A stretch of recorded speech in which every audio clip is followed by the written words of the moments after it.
മണിത്തൂവൽ ഭാഗം 27. ബാൽക്കണിയിലിരുന്ന് റോഡിലേക്ക് നോക്കി ഇരിക്കുകയായിരുന്നു പ്രിയ. ഇടയ്ക്കിടെ അവൾ ഫോണിലേക്ക് നോക്കുന്നുണ്ടായിരുന്നു.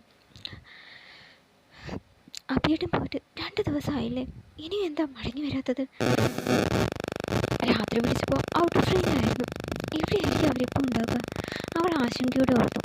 അപ്പോൾ ഹോൺ അടിച്ചുകൊണ്ട് ഒരു കാർ മുറ്റത്തേക്ക് വന്നു. മനുവേട്ടൻ എത്തിയോ? അവൾ ആവേശത്തോടെ എഴുന്നേറ്റ് താഴേക്ക് ഓടി. മുൻവാതിക്കലെത്തിയതും അവൾ നിന്ന് കിതച്ചു. ആകാംക്ഷയോടെ അവൾ പുറത്തേക്ക് നോക്കി. കാറിൻ്റെ ഡോർ തുറന്ന് ഇറങ്ങിയവരെ കണ്ടതും അവളുടെ മുഖം വാടി. അപ്പോഴേക്കും ഹരിശങ്കറും മോഹനും രവിയും രാഗിണിയും അവിടേക്ക് വന്നു. അല്ല രാമകൃഷ്ണ, നീലിമി, നിങ്ങൾ എത്തിയോ? കാലത്തെ മുതൽ കാത്തിരിക്കുകയായിരുന്നു ഞങ്ങൾ, ഹരിശങ്കർ പറഞ്ഞു. ആ, അവിടുന്ന് നേരത്തെ പുറപ്പെട്ടതാ, ബ്ലോക്കൊക്കെ ആയിരുന്നു, അതാ ലേറ്റായത്, രാമകൃഷ്ണൻ പറഞ്ഞു. വന്ന കാലം നിൽക്കാതെ രണ്ടാളും അകത്തേക്ക് വരൂ, മോഹനൻ പറഞ്ഞു. എല്ലാവരും അകത്തേക്ക് നടന്നു. നീലിമ തിരിച്ചുകൊണ്ട് അകത്തേക്ക് കയറവേ ചുവരും ചാടി നിൽക്കുന്ന പ്രിയയെ കണ്ടതും അവളുടെ മുഖമിരുണ്ടു. ദേഷ്യത്തോടെ അവൾ പ്രിയയെ നോക്കി. അവളും തുറിച്ചു നോക്കി. നീലിമ ഗർവോടെ വലതുകാൽ വെച്ച് അകത്തേക്ക് കയറി.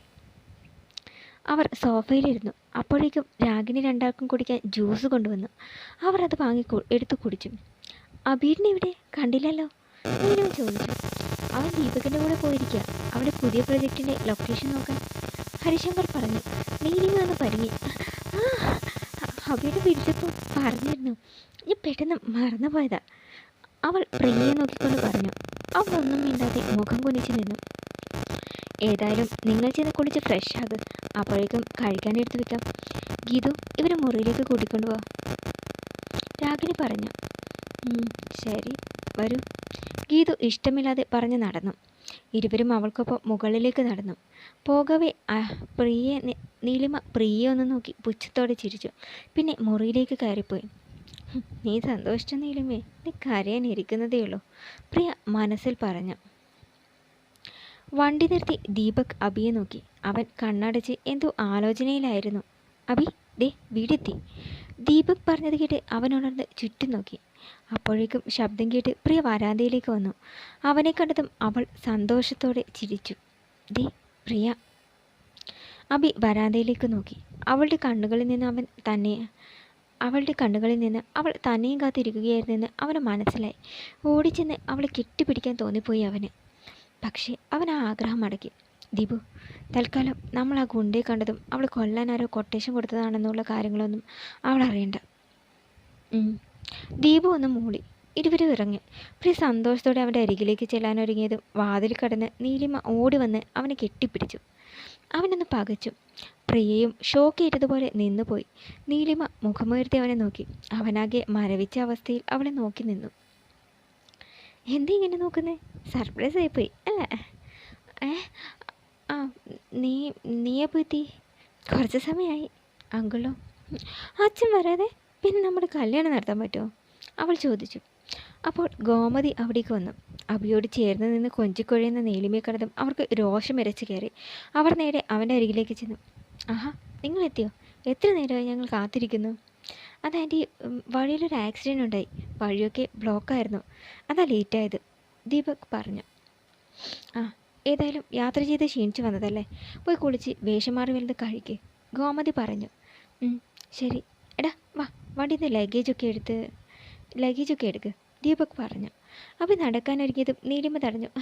അതൊക്കെ അബിയേട്ടൻ എന്തിനാ എടുക്കുന്നത്? അതൊക്കെ ഞാൻ എടുത്തോളാം, ഇനി മുതൽ അബിയേട്ടൻ്റെ കാര്യങ്ങളൊക്കെ ഞാനല്ലേ നോക്കേണ്ടത്, പ്രിയ എന്ന് നോക്കിക്കൊണ്ട് നീലിമ പറഞ്ഞു. അത് കേട്ടതും അവൾ വിഷമത്തോടെ മുഖം കൊലിച്ച് നിന്നു. അബി ദേഷ്യത്തോടെ കൈ ചുരുട്ടി. ഇവക്കിട്ടൊരു പണി കൊടുത്താലോ, അബി ആലോചിച്ചു. പിന്നെ ദീപകിനെ നോക്കി. കാര്യം മനസ്സിലാക്കി അവനും ഒന്ന് ചിരിച്ചു. എന്നാൽ അങ്ങനെ ആവട്ടെ എന്ന് പറഞ്ഞ് അവൻ ചെന്ന് ഡിക്കി തുറന്നു. നീലിമയും അവിടേക്ക് വന്നു. 2 പെട്ടികളുണ്ട് അവിടെ, ഒന്ന് കുറച്ച് വലുതാണ്, മറ്റേത് കുറച്ച് ചേർത്തും. അവൾ ചെറിയ പെട്ടി എടുക്കാനൊരുങ്ങി. അയ്യോ, അതെൻ്റെ പെട്ടിയാ, മറ്റേത് അബിയുടെ പെട്ടി. അത് കേട്ടതും അവളൊന്ന് ഞെട്ടി. എങ്കിലും അത് പുറത്ത് കാണിച്ചില്ല. നല്ല വെയിറ്റ് ഉണ്ടാകും, ഞാൻ എടുത്തോളാം, അബി പറഞ്ഞു. വെയിറ്റൊന്നും എനിക്കൊരു പ്രശ്നേ അല്ല, ഞാൻ എടുത്തോളാം, അതും പറഞ്ഞ് അവൾ അതെടുത്ത് പൊക്കി. എൻ്റെ ഈശ്വര, എന്തൊരു കനം, ഇവനെന്താ കരിക്കിന് വാങ്ങിച്ചോണ്ടാ വന്നിരിക്കുന്നത്, അവൾ ദേഷ്യത്തോടെ മുറുമുറുത്തു. എന്താ നീലിമ, വെയിറ്റ് ഉണ്ടോ? ഞാൻ പിടിക്കണോ? അവ ചോദിച്ചു. വേണ്ട, ഞാൻ പിടിച്ചോളാം. അവൾ എങ്ങനെയൊക്കെ അതും എടുത്തുകൊണ്ട് നടന്നു. അത് കണ്ട് ദീപക്കും അഭിയും ചിരി അടക്കി. പ്രിയക്കും ചിരി വന്നു. അവൾ വേഗം മുഖം തിരിച്ചു നിന്നു. ഹാൾമുറിയിലെത്തിയതും നീലിമ പെട്ടി വെച്ച് കിതച്ചു. എന്തുപറ്റി? തളർന്നോ? അങ്ങനൊന്നുമില്ല. നോക്കിക്കോ, ഞാനിത് അഭിയുടെ മുറിയിൽ കൊണ്ടുവയ്ക്കും. ആണോ? എന്നാൽ അങ്ങനെ ആയിക്കോട്ടെ, ദീപക് പറഞ്ഞു. നീലിമെന്ന് ഞെട്ടി. ഈശ്വര, ഇതും പൊക്കി പിടിച്ച് എങ്ങനെയാ ഈ കോണിപ്പടി കയറുന്നത്? കാത്തോണേ ഭഗവാനേ. അതും പറഞ്ഞ് രണ്ടും കൽപ്പിച്ച് അവൾ മുകളിലേക്ക് കയറി. അത് കണ്ട് ഇരുവരും ചിരിച്ചു, കൈ കൊടുത്ത് ചിരിച്ചു. എന്താ അഭിയേട്ടത്? എന്തിനാ അവളെ കൊണ്ട് ഈ ചോട് ചുവപ്പിച്ചത്? പ്രിയ ചോദിച്ചു. അതിന് ഞങ്ങൾ അവളെ നിർബന്ധിച്ചൊന്നുമില്ലല്ലോ, അവൾ അവളുടെ ഇഷ്ടത്തിന് ചെയ്യുന്നതല്ലേ, ചെയ്യട്ടെ, അഭി പറഞ്ഞു. അപ്പോൾ ഹരിശങ്കർ അവിടേക്ക് വന്നു. അയാളെ കണ്ടതും പ്രിയ വേഗം തിരിഞ്ഞു നടന്നു. ആ, നീ എത്തിയോ? രാമകൃഷ്ണൻ നീലിനിയും വന്നു. ഇനി ഉടനെ തന്നെ നല്ലൊരു മുഹൂർത്തം നോക്കണം. യാദൃശ്ചികം വന്നതല്ലേ, വല്ലാത്ത ക്ഷീണം, ഞാൻ പോയി ഒന്ന് കുളിക്കട്ടെ സാർ. അത് പറഞ്ഞ് അവൻ വേഗം മുകളിലേക്ക് നടന്നു. പിന്നാലെ ദീപവും. ബാഗ് മുറിയിൽ കൊണ്ടുവച്ചതും നീലിമ തടന്ന് കട്ടിലിലേക്ക് വീണു. എൻ്റെ അമ്മ, എനിക്ക് ഭയേ. അവൾ ചുവരും ചാരിയിരുന്ന് കിതച്ചു. അപ്പോഴാണ് മേശമേൽ വെച്ചിരിക്കുന്ന ജഗ് അവൾ കണ്ടത്. അവൾ അതെടുത്ത് മടമട വെള്ളം കുടിച്ചു. എപ്പോഴാ ഒന്നാശ്വാസമായത്, അവൾ പറഞ്ഞു. അപ്പോഴേക്കും അഭിയും ദീപക്കും അവിടെ എത്തി. അവളുടെ ഇരുത്തം കണ്ട് ഇരുവർക്കും ചിരി വന്നു. എന്താ നീലിമ, ക്ഷീണിച്ചു പോയോ? ഞങ്ങൾ പറഞ്ഞതല്ലേ പറ്റില്ലെങ്കിൽ വേണ്ടെന്ന്. പറ്റാഞ്ഞിട്ടൊന്നുമല്ല, അങ്ങനെ പ്ലേറ്റ് എടുത്തിട്ട് ശീലമൊന്നുമില്ലല്ലോ, അതുകൊണ്ടാണ്. ഞാനേതായാലും മുറിയിൽ ചെന്ന് കുറച്ച് റെസ്റ്റ് എടുക്കട്ടെ. അതും പറഞ്ഞ് അവൾ നടന്നു. ഈശ്വര, നടുവിൻ്റെ പണി കഴിഞ്ഞെന്നാണ് തോന്നുന്നത്. മരുന്ന് തേച്ചൊന്ന് കുളിക്കണം, എന്നാലേ ശരിയാവൂ. അവൾ പുലമ്പിക്കൊണ്ട് നടന്നു. ഏതായാലും ഇനി കുറച്ച് നേരത്തേക്ക് അവളുടെ ശല്യം ഉണ്ടാവില്ല, ദീപക് പറഞ്ഞു. ഈ സമയം പ്രിയ അവിടേക്ക് വന്നു. ഞാൻ സ്വർഗത്തിൽ കട്ടുറുമ്പാകുന്നില്ലേ, അതും പറഞ്ഞ് അവൻ പുറത്തേക്ക് നടന്ന് വാതിലടച്ചു. അവൾ മുഖമെഴുതി അവനെ നോക്കി. മനു. അവൾ വിളിക്കാനൊരുങ്ങിയതും അഭി ഓടി വന്ന് അവളെ മുറുകെ പുണർന്നു. പിന്നെ അവളുടെ നെറ്റിയിലും കവിളിലും കഴുത്തിലുമെല്ലാം ഉമ്മ വെച്ചു. അവളൊന്ന് അമ്പരന്നു. മനുവേട്ട, എന്തു പറ്റി? അവൾ ചോദിച്ചു. അവൻ പെട്ടെന്ന് ഞെട്ടി കണ്ണു തുറന്നു. പിന്നെ അകന്നു മാറി. ഒന്നുമില്ലടി, ഞാനത് 2 ദിവസമായില്ലേ നിന്നൊന്ന് കണ്ടിട്ട്, പെട്ടെന്ന് കണ്ടപ്പോൾ എന്തോ. അവൻ പറഞ്ഞുകൊണ്ട് തിരിഞ്ഞു. അവൾ അവൻ്റെ പിന്നിലൂടെ ചെന്ന് തോളിൽ കൈയിട്ട് പുറത്ത് തലചായ്ച്ചു നിന്നു. ഈ 2 ദിവസം ഞാനും തീലി ചവിട്ടി എന്ന പോലെയായിരുന്നു ജീവിച്ചിരുന്നത്. അവൻ ചെറുചിരിയോടെ അവളുടെ കയ്യിൽ പിടിച്ച് തനിക്ക് മുന്നിൽ നിർത്തി. അത് നിൻ്റെ കോലം കണ്ടാൽ തന്നെ അറിയാം. എന്താടി ഇത്? മര്യാദക്ക് ഭക്ഷണമൊന്നും കഴിക്കാറില്ലേ? അവൾ മുഖം താഴ്ത്തി. എനിക്കൊന്നും കഴിക്കാൻ തോന്നുന്നില്ല. അതെന്താ? തീരെ വിശപ്പ് തോന്നുന്നില്ല. എന്നാൽ വിശപ്പുണ്ടാക്കാനുള്ള മരുന്നേ എൻ്റെ കയ്യിലുണ്ട്. അതും പറഞ്ഞ് അവൻ ബാഗ് തുറന്ന് ഒരു കവർ എടുത്തു. അവൾ ഒന്നും മനസ്സിലാകാതെ അവനെ നോക്കി. താമൂരിൻ്റെ കടയിൽ നിന്ന് വാങ്ങിയ നല്ല ചൂട് കൊത്തു പൊറോട്ടയാണ്. അത് കേട്ടതും അവളുടെ കണ്ണുകൾ വിടർന്നു. ആണോ? അവളുടെ വായിൽ വെള്ളം മുറി. എവിടെ നോക്കട്ടെ. അതും പറഞ്ഞ് അവൾ ഓടി വന്ന് പിടിക്കാനൊരുങ്ങിയതും അവനത് ഉയർത്തിപ്പിടിച്ചു. മാനു വേണ്ട, അവൾ കൊഞ്ചിക്കൊണ്ട് വിളിച്ചു. അവനൊന്ന് ചിരിച്ചു. പിന്നെ അത് അവൾക്ക് നൽകി. അവളത് വാങ്ങി തുറന്നു. ആ മണം അവൾ ആസ്വദിച്ചു. എന്ത് നല്ല മണം. മനുവേട്ടൻ വേണ്ടേ? വേണ്ട, നീ കഴിച്ചോ, അത് ശരിയാവില്ല. മനുവേട്ടൻ വാ, നമുക്ക് ഒരുമിച്ച് കഴിക്കാം. ശരി. ഇരുവരും കട്ടിലിരുന്ന് ഭക്ഷണം കഴിച്ചു. ആ വേസ്റ്റ് എവിടെ വെച്ചേക്ക്, ആരും കാണാതെ ഞാൻ തന്നെ കളഞ്ഞേക്കാം, അവ പറഞ്ഞു. ശരി. അവൾ ബാത്റൂമിൽ ചെന്ന് കൈ കഴുകി. എന്നാൽ ഞാനങ്ങോട്ട് ചെല്ലട്ടെ, ഗീതുനിമി ഇപ്പം എന്നെ തിരക്കുന്നുണ്ടാക്കാം. അവനൊന്ന് മൂളി. അവൾ പതിയെ വാതിലിറന്ന് ആരില്ലെന്ന് ഉറപ്പുവരുത്തിയ ശേഷം വേഗം പുറത്തേക്ക് നടന്നു. അവൾ പോയതും ദീപക് അവിടേക്ക് വന്നു. കഴിഞ്ഞു 2 പേരുടെ പരിഭവം പറച്ചിലൊക്കെ? കഴിഞ്ഞു. എന്തായിരുന്നു അവൾ പറഞ്ഞത്? എന്ത് പറയും, എന്തൊക്കെയോ പറഞ്ഞു. പെട്ടെന്ന് എന്തോ മണമടിച്ച് ദീപക് എഴുന്നേറ്റ് നിലത്ത് നോക്കി. നീ എന്ത് തരുന്നേ? അവൻ്റെ കളി കൊണ്ട് അവ ചോദിച്ചു. അല്ല, നല്ല കൊത്തു പൊറോട്ടയുടെ മണം. ഇത് എവിടുന്നാന്നാ ഞാൻ നോക്കുന്നത്. അത് കേട്ടതും അവൻ ഞെട്ടി. കൊത്തു പൊറോട്ടയോ? അതെവിടുന്നാ? നിനക്ക് വെറുതെ തോന്നുന്നുണ്ടാകാം. ഏയ് അല്ല, ഇവിടുന്ന് ഇവിടെ നിന്ന് തന്നെയാണ് മണം, അവൻ പറഞ്ഞു. അപ്പോൾ മൂലയ്ക്ക് വെച്ചിരിക്കുന്ന ബീസ്റ്റ് അവൻ കണ്ടു.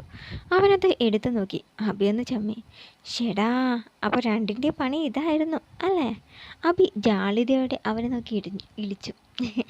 അത് പിന്നെ അവൾക്ക് കൊത്തുപൊറോട്ട വലിയ ഇഷ്ടമായതുകൊണ്ട് വാങ്ങിക്കൊണ്ട് വന്നതാ. ഓ, ഇതേ ആയിരുന്നു വെള്ളം വാങ്ങണമെന്ന് പറഞ്ഞ് നീ കവലിൽ വണ്ടി നിർത്തിയത് അല്ലേ? അവൻ ചമ്മനോട് ചിരിച്ചു. അതെ, കൊത്തു പൊറോട്ട എനിക്കും ഇഷ്ടമായിരുന്നു. ഇത്രയ്ക്ക് സഹായം ചെയ്തിട്ടും എനിക്കൊരെണ്ണം വാങ്ങിത്തരാൻ നിനക്ക് തോന്നിയില്ലല്ലോ. അതിന് നീ എൻ്റെ ഭാര്യയല്ലല്ലോ. അവൾക്ക് ഞാനല്ലാതെ വേറെ ആരാ വാങ്ങിക്കൊടുക്കാൻ? ശരി, അവൻ പറഞ്ഞുകൊണ്ട് വേസ്റ്റ് അവിടെ തന്നെ വെച്ചു. അപ്പോൾ കയ്യിലൊരു കപ്പ് കാപ്പിയുമായി ഗീതു അവിടേക്ക് വന്നു. ഹലോ, ഞാൻ അകത്തുകൂടെ വന്നോട്ടെ? ഇരുവരും അവളെ നോക്കി. ആ, കയറി വാടി, അബി പറഞ്ഞു. അവൾ കപ്പുമായി അവരുടെ അരികിലേക്ക് വന്നു. ഞാനിപ്പോൾ വിചാരിച്ചതേ ഉള്ളൂ ഒരു ചായ കിട്ടിയിരുന്നെങ്കിലെന്ന്. മനസ്സറിഞ്ഞ് നീ കൊണ്ടുവന്നല്ലോ, ഇങ്ങതാ. അബി പറഞ്ഞുകൊണ്ട് അത് വാങ്ങാനൊരുങ്ങിയതും അവൾ കൈ തട്ടി മാറ്റി. ഏയ്, ഇത് കോഫിയാ, ചേട്ടൻ കോഫി കുടിക്കില്ലല്ലോ.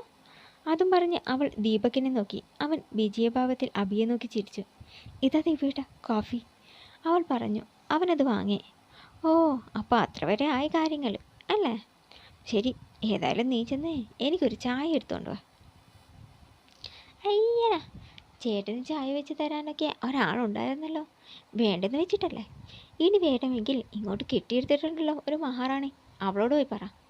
അവൾ ദേഷ്യത്തോടെ മുഖം തിരിച്ചുകൊണ്ട് പറഞ്ഞു. മഹാറാണിയോ? അതാര്? അബി മനസ്സിലാക്കാതെ ചോദിച്ചു. ഓ, മനസ്സിലായില്ലേ? ചേട്ടൻ വന്ന ഉടനെ ഓടി വരികയും കെട്ടിപ്പിടിക്കുകയും ഒക്കെ ചെയ്യുന്നുണ്ടായിരുന്നല്ലോ ഒരുത്തി, അവൾ തന്നെ, നീലിമ. ഓ, അവളോ? അതെ, അവളെക്കുറിച്ച് അങ്ങനെയൊന്നും സംസാരിക്കരുത്. നാളെ ഇവൻ കെട്ടാൻ പോകുന്ന പെണ്ണാ, ദീപക് പറഞ്ഞു. ഗീതു അവനെ തുറച്ചു നോക്കി. വിനാശകാലേ വിപരീത ബുദ്ധി, പറഞ്ഞിട്ട് കാര്യമില്ല. അതും പറഞ്ഞ് അവൾക്കൊപ്പം വാങ്ങി തിരിച്ചു പോയി. ഏതായാലും നിന്റെ റൂട്ട് ക്ലിയർ ആയല്ലോ, എനിക്കത് മതി, അബി പറഞ്ഞു. ദീപക് ചിരിച്ചു. രാത്രി എല്ലാവരും നല്ല മയക്കത്തിലായിരുന്നു. അബിയും നല്ല ഉറക്കത്തിലായിരുന്നു. പെട്ടെന്ന് എന്തോ സ്വപ്നം കണ്ട് അവൻ ചാടി എഴുന്നേറ്റു. പ്രിയ, അവൻ നിലവിളിച്ചുകൊണ്ട് കിതച്ചു. അത് കേട്ടതും ദീപക് എഴുന്നേറ്റ് ലൈറ്റിട്ടു. എന്താടാ, എന്തു പറ്റി? ദീപ പരിഭ്രമത്തോട് ചോദിച്ചു. അതല്ല, അവൻ കിതച്ചുകൊണ്ട് പറഞ്ഞു. ദീപക് വേഗം വെള്ളമെടുത്ത് അവന് കൊടുത്തു. അവനത് മടമട കുടിച്ചു. എന്താടാ, എന്തെങ്കിലും സ്വപ്നം കണ്ടോ നീ? എൻ്റെ പ്രിയ, അവളെ ആരും കൊല്ലാൻ നോക്കുന്നത് പോലെ. ദീപു, എനിക്കിത് വല്ലാത്ത പേടി പോലെ. അവളെ കൊല്ലാൻ പറഞ്ഞ ആൾ നമ്മുടെ കൂട്ടത്തിൽ തന്നെ ഉണ്ടെന്ന് മനസ്സ് പറയുന്നു, അവൻ ഭീതിയോടെ പറഞ്ഞു. അബി, നീ ഇങ്ങനെ ടെൻഷൻ ആവാതെ. അയാൾ പറഞ്ഞത് തന്നെ മനസ്സിൽ വെച്ചുകൊണ്ട് നടന്നിട്ട് നിനക്ക് തോന്നുന്നത് അതൊക്കെ. ഇവിടെ വെച്ച് ആരും അവളെ ഒന്നും ചെയ്യാൻ മുതിരില്ല. ഇത് അവളുടെ വീടല്ലേ? ദീപക് അവനെ ആശ്വസിപ്പിക്കാൻ ശ്രമിച്ചു. ഇല്ല, എനിക്കിത് പേടി പോലെ. ഞാൻ അവളുടെ അടുത്തേക്ക് ചെല്ലാൻ പോവാം, അതും പറഞ്ഞ് അവനെ എഴുന്നേറ്റു. ദീപക് അവനെ പിടിച്ചു. എടാ, അതെങ്ങനെ ശരിയാകും? ആരെങ്കിലും കണ്ടാൽ എല്ലാവരും ഉണരും മുമ്പ് ഞാൻ വന്നോളാം, അതും പറഞ്ഞ് അവൻ പുറത്തേക്ക് നടന്നു. വാതിൽക്കൽ ആരോ തട്ടുന്ന ശബ്ദം കേട്ട് പ്രിയ ഉണർന്നു. ഇതാരാ ഈ നേരത്തെ? അവൾ ചെന്ന് വാതിൽ തുറന്നു. അബിയെ കണ്ടതും അവളൊന്ന് അമ്പരന്നു. അബിയുണ്ടെന്ത് ഈ നേരത്തെ? അവൾ ചോദിച്ചതും അവൻ അവളെ കെട്ടിപ്പിടിച്ചു. അവൾ ഞെട്ടിപ്പോയി. എന്താ അബിടാ? അവൾ പകച്ചുകൊണ്ട് ചോദിച്ചു. അവൻ അകന്നു മാറി. ഒന്നുമില്ല, പെട്ടെന്നെന്തോ നിന്നെ ഓർമ്മ വന്നു. അവിടെ കിടത്തിട്ട് ഉറക്കം വന്നില്ല, അതാ ഞാൻ ഇങ്ങോട്ട് വന്നത്.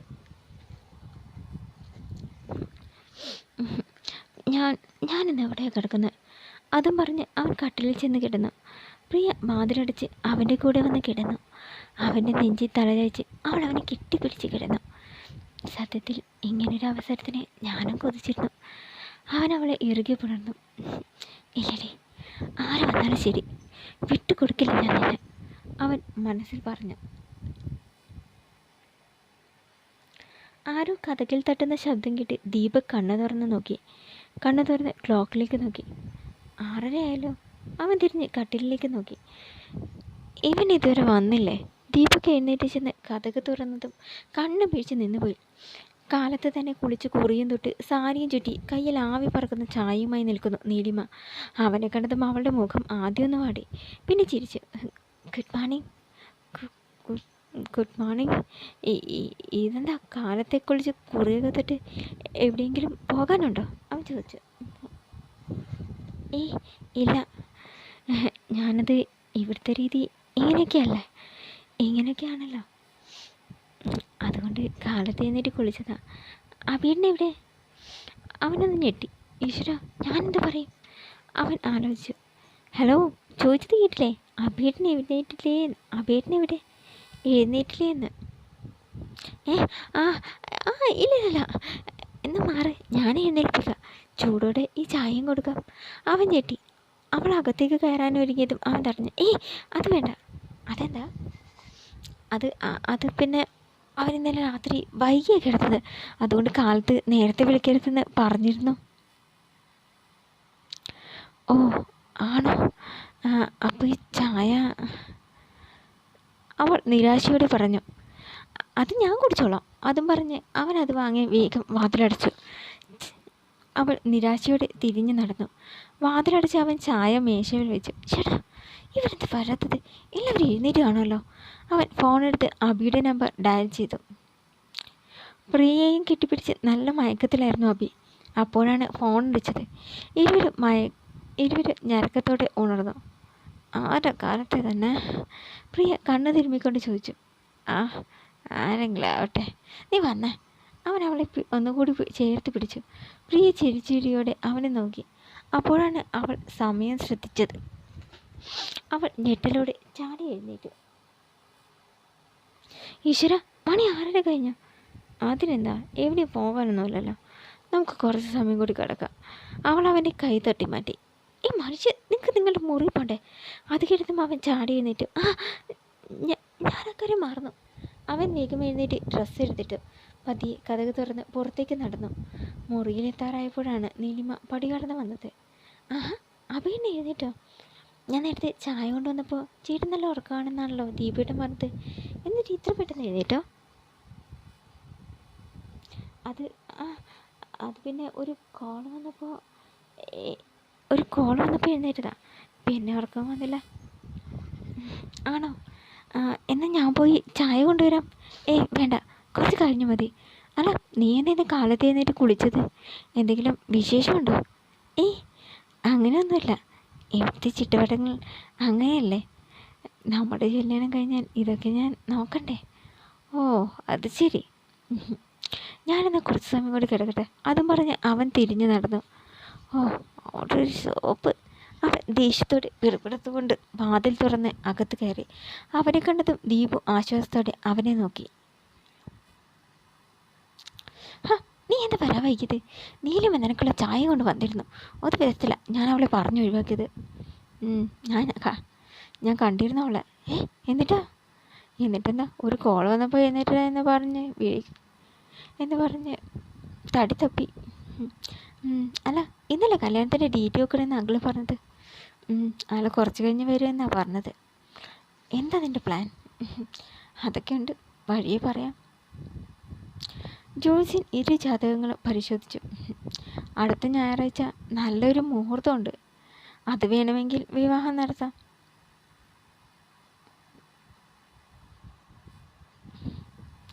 ജോൾസിൻ പറഞ്ഞു. എല്ലാവരും പരസ്പരം നോക്കി. ഞങ്ങൾക്ക് അസൗകര്യമൊന്നുമില്ല, രാമകൃഷ്ണൻ പറഞ്ഞു. ഞങ്ങൾക്കും കുഴപ്പമൊന്നുമില്ല. എന്നാൽ അന്നത്തേക്ക് ഉറപ്പിക്കാം. അതിനു മുമ്പ് എനിക്കൊരു കാര്യം പറയാനുണ്ട്. നീലിമ മുന്നിലേക്ക് വന്നു. എന്താ? എനിക്കൊരു കാര്യം വേണം. എന്താ അത്? അവൾ പ്രിയെ നോക്കി. അവളൊന്ന് പകച്ചു. അവളുടെ കഴുത്തിൽ അബീടിന് കിട്ടിയ താലി, അതേ താലി വേണം അബീടിന് എന്ത് കഴുത്തിൽ കെട്ടാൻ. നീലിമ പറഞ്ഞത് കേട്ട് എല്ലാവരും ഞെട്ടിത്തരിച്ച് നിന്നുപോയി. പ്രിയ തൻ്റെ താലിയിൽ മുറുകെ പിടിച്ചു. അവൾ നെഞ്ചു വിങ്ങി. എത്ര നിയന്ത്രിച്ചിട്ട് അവളുടെ കണ്ണുകൾ നിറഞ്ഞൊഴുകി. അവൾ ദീനതയോടെ അബിയെ നോക്കി. അവനും എന്തു ചെയ്യണം എന്നറിയാതെ നിസ്സഹായനായി നിന്നു. തുടരും.